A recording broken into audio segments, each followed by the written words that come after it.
10 तक गिनूंगा।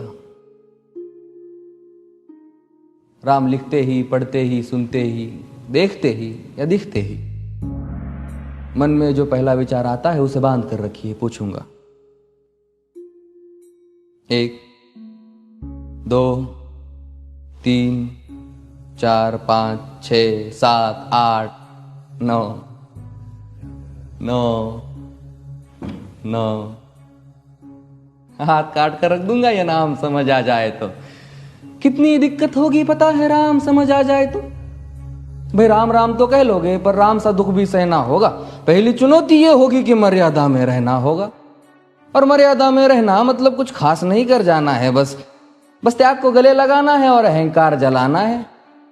अब अपने राम लला के खातिर इतना ना कर पाओगे और शबरी का जूठा खाओगे तो पुरुषोत्तम कहलाओगे। काम क्रोध के भीतर रहकर तुमको शीतल बनना होगा। बुद्ध भी जिसकी इच्छाओं में बैठे वैसा पीपल बनना होगा ये सब कुछ, और वो भी शून्य में रहकर प्यारे। तभी तुमको पता चलेगा कि कितने अद्भुत राम हमारे। सोच रहे हो कौन हूं मैं? चलो बता ही देता हूं। तुमने ही तो नाम दिया था मैं पागल कहलाता हूं।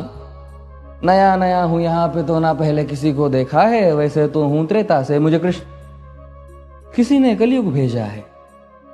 भाई बात वहां तक फैल गई है कि यहाँ कुछ तो मंगल होने को है कि भरत से भारत हुए राज में सुना है राम जी आने को है। बड़े भाग्यशाली हो तुम सब। नहीं, वहां पे सब यही कहते हैं कि हम तो राम राज्य में रहते थे पर इन सब में राम रहते हैं। यानी तुम सब में राम का अंश छुपा है। नहीं मतलब वो तुम में आते हैं रहने। सच है या फिर गलत खबर? अगर सच्ची है तो क्या कहने। तो सबको राम पता ही होगा, घर के बड़ों ने बताया होगा। तो बताओ फिर कि क्या है राम। बताओ फिर कि क्या है राम। बताओ। अरे पता है तुमको क्या है राम? या बस हाथ धनुष तरकश में बांध, या वन में जिन्होंने किया गुजारा, या फिर कैसे रावण मारा लक्ष्मण जिनको कहते भैया, जिनकी पत्नी सीता मैया। फिर ये तो हो गई वही कहानी, एक था राजा एक थी रानी। क्या सच में तुमको राम पता है? या वो भी आकर हम बताए? बड़े दिनों से हूं यहां पर, सब कुछ देख रहा हूं कब से। प्रभु से मिलने आया था मैं, उन्हें छोड़कर मिला हूं सबसे। एक बात कहूं अगर बुरा ना मानो, मैं तुम तुरंत ही क्रोधित हो जाते हो। पूरी बात तो सुनते भी नहीं, सीधे घर पर आ जाते हो। ये तुम लोगों के नाम जपो में पहले सा आराम नहीं। ये तुम लोगों के नाम जपो में पहले सा आराम नहीं। इस जबरदस्ती के जय श्री राम में सब कुछ है, बस राम नहीं।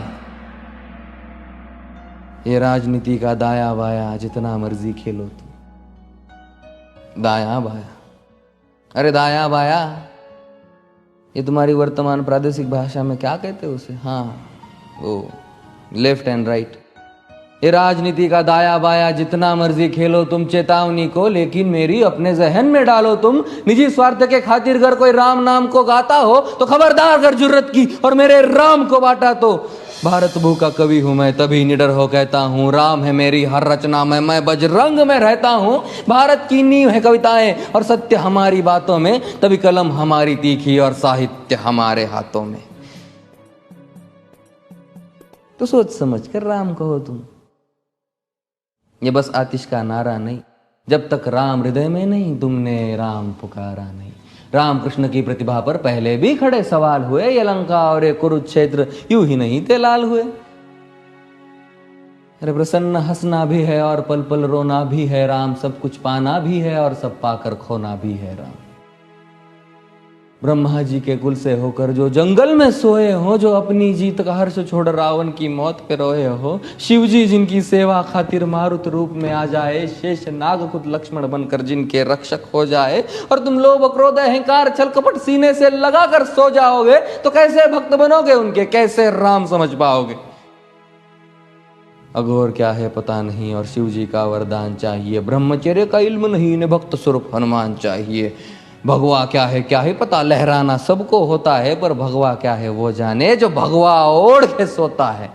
राम से मिलना, राम से मिलना, राम से मिलना है ना तुमको? निश्चित मंदिर जाना होगा पर उससे पहले भीतर जा संग अपने राम को लाना होगा। जय सिया राम। और हाँ, अवधपुरी का उत्सव है, कोई कसर नहीं, सब खूब मनाना। मेरे प्रभु है आने वाले, रथ को उनके खूब सजाना। वो द्वापर में कोई राह तक है, मुझे उनको लेने जाना है। चलिए तो फिर मिलते हैं, हमें भी अयोध्या आना है। जय सिया राम। फिर से